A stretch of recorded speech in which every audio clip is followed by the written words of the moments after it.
Very professional, no doubt, no doubt. Yes. Okay.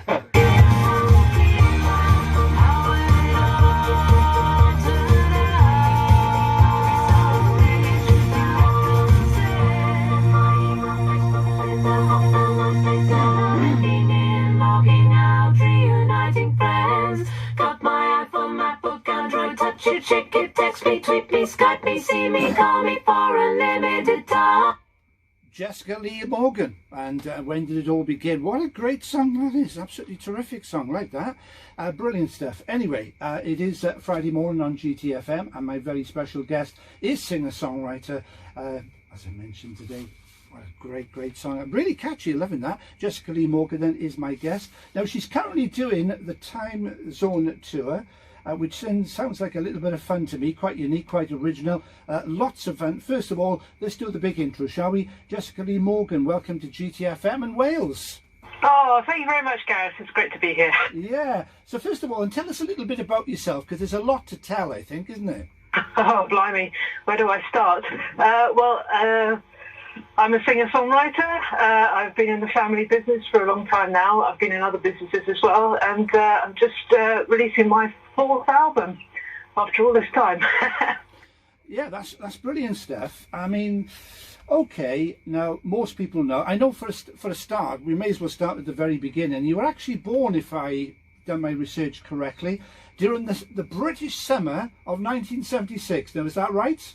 It's true, yes, yeah. I don't particularly like the heat. I don't know if that's relevant. No, it was a wonderful summer. I can recall that very, very well. Beautiful summer.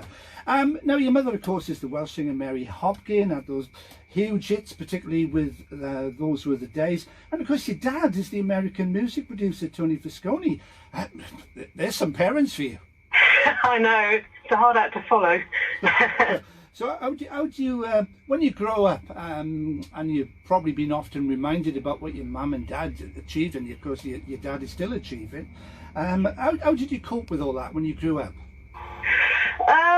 Well, it's normal for me at home. You know, everybody says, what's it like? It's normal. It's my normal. But at school, I used to get a lot of curious questions, you know, are you rich? Oh, what's it like? We must know everybody famous. But, you know, it's just normal. We just lived a normal life. But I was always encouraged musically, which is great, and at a very hard, exacting standard. So it never humoured me. Well, all my brothers, for that matter. Morgan is a great composer and musician. So yeah, we've been raised to high standards, which is really good. It's paid off. Yes, it has. And so I guess really, I mean, you played guitar and piano, I think. How old were you when you first started playing the instruments? Yeah, I think I started with violin. All right.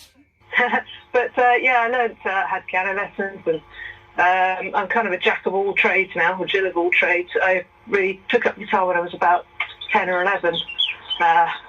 But just before a school life bedboard, I said I was going to take my mum's really nice custom-made guitar in. She said, I think it's probably time I bought you your own guitar. So she phoned up Joe Brown and said, have you got anything? You found me this really nice guitar. Is that Joe Brown, the singer, you know? Yes, yeah, Joe Brown. Yeah. I'm trying to think of that huge hit. Picture of You, back in the 60s? That's right, yes. Yeah, he's still going strong as well. Yeah. That would be Sam Brown's dad then, wouldn't it? That's right, yeah. Lovely girl, great voice. And Vicky Brown, Sam's mum as well, had a beautiful voice. Yeah. So, okay then, so who encouraged you the most then in the early days? Would it have been Mum or would it have been Dad? I would say they discouraged me more than anything. Musically, they encouraged me. Again, like if I was going to do it, they said you better do it well, and here's some suggestions. But neither of them encouraged me to go into the business because it's not a great business. It's not fair. Yeah. And I think my mum particularly was a bit scarred by it all because she didn't get to do what she wanted to do, and was cajoled into doing all sorts of things that she didn't like. So they did discourage me in that sense. So I got a good education, and worked in health and social care, and got my degrees and everything, which is a good fallback. But it never quite leaves you that urge to do music. So because you studied in Cardiff University, is that right? That's right. Yeah. Yeah, Cardiff. Yeah, it's a nice city, Cardiff, isn't it? Yeah, lovely. But don't say that to your mother. Oh, she studied music there. She went to the Welsh College for singing lessons. So, and her parents lived there for a while. Oh, right, okay. Sister. So my grandfather worked for the city council. He was a housing planning officer. So. Very good. So how old are you then when you sort of develop the voice? Because people can learn to play the piano or the violin or the guitar, of course. But singing is something different. Not everybody can sing, can they, Jessica? Let's be honest. Well, I think everybody can sing, and a lot of music teachers are responsible for telling people they're rubbish or they're not in tune or whatever. So everybody can sing. I don't know if everybody wants to take it to another level, whether they find a depth of voice. It's also subjective and personal, singing. But I've always sung, and I've always been a bit of a show-off. So again, when my mum recognised that was going to happen, she did help me develop my own voice and to the best of my abilities. So very grateful for that. And of course you do. What I was going to say was, you do it your way, don't you? I mean, it's easy sometimes when you've got parents like that to be influenced by them. They're there to guide, of course, but I get the impression you certainly do it your way. Yes, yeah. I can do a good impression of my mum. I did a show about her not so long ago. I found different registers in my voice as I've got older. And I've certainly taken their influences on board, but I do, I like to think I've done it my way. When Morgan, my brother, and my mum and I sang Yesi Baban together a couple of years ago, and we're doing some more Welsh carols.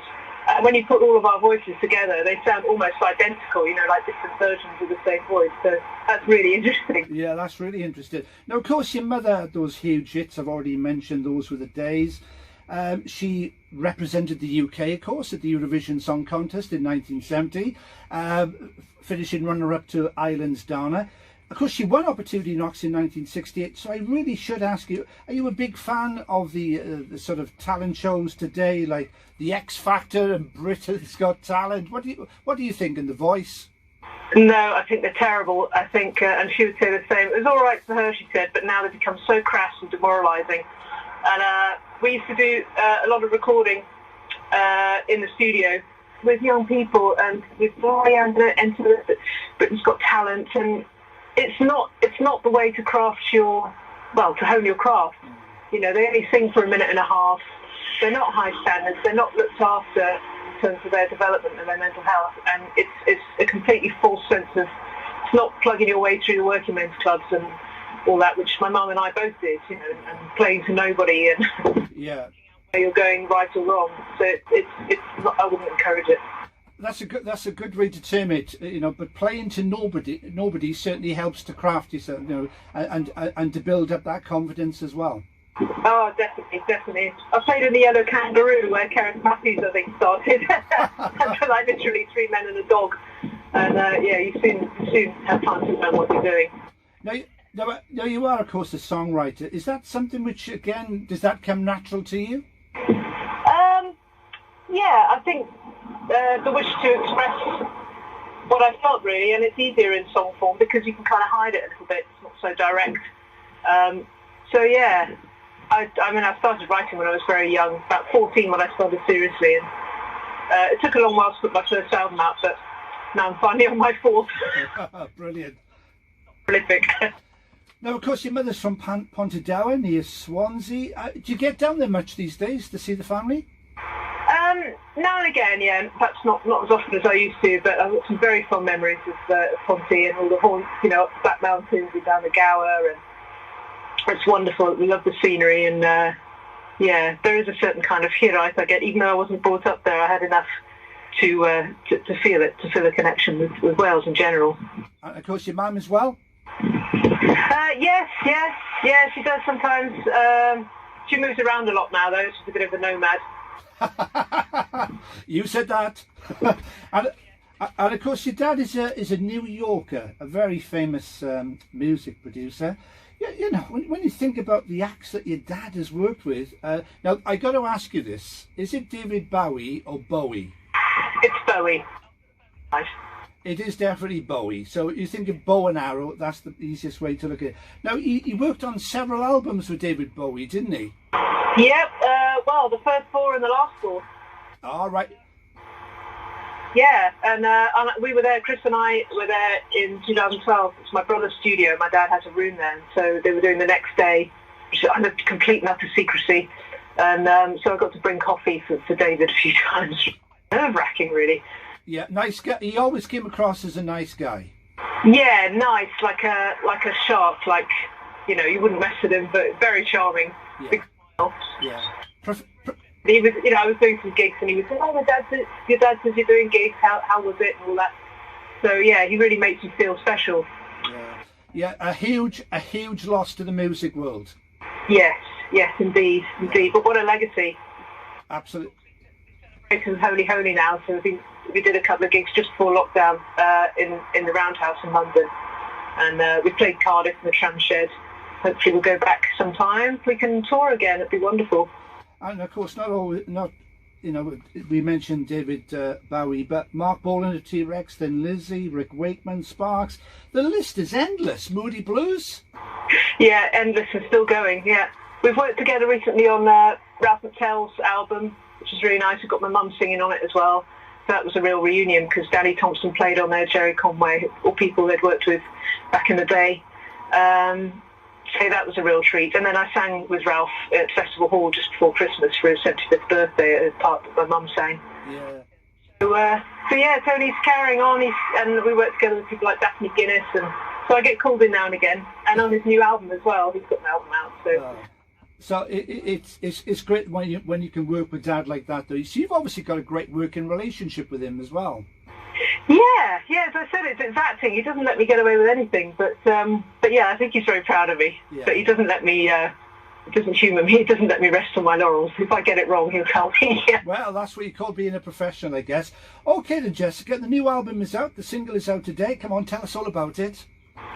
Well, the new album is, I think it's a really, I like it. There's a good collection of songs, very varied. It's all recorded with me and my partner, Christian.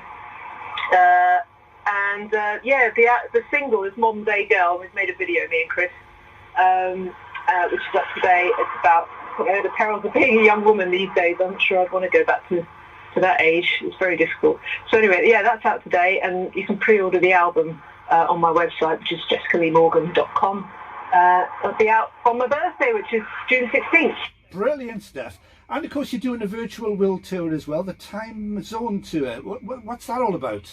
Well, since we can't go anywhere physically, then I decided we could just do it virtually. So that's what we're doing, playing in a different time zone, one from West every day.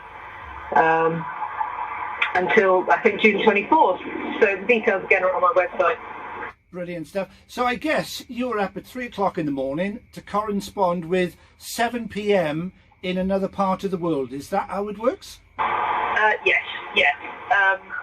It's very difficult. I can't really understand how it goes, but well, details are on the web. Right, okay. Well, I tell you what we're going to do now then, Jessica. We're going to play the new single, which is called Modern Day Girl. Thank you very much indeed for joining us. It's been a pleasure talking to you. Keep up the good work. Send our best wishes to Mum and Dad. And here's the single now, Modern Day Girl. Thanks very much, Jessica. Thank you, Gareth. Have a good day. And you as well. Bye-bye.